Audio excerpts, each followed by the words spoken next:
तुम्हें मरने नहीं दूंगी। मैं तुम्हें कभी नहीं खो सकती। तुम मेरे लिए सब कुछ हो। तुम मेरी सांस हो। सोमा को बचाने के लिए कोई और रास्ता ढूंढ लेंगे हम। मैं वादा करती हूं तुमसे।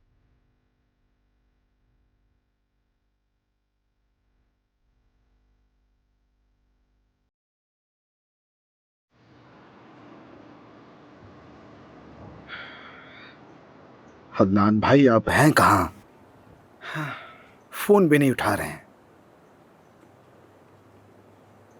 सुहा, बस थोड़ा और सब्र करो, हम जल्दी तुम्हें बचा लेंगे। अदनान भाई, आखिर आप हैं कहाँ? कहाँ हैं आप?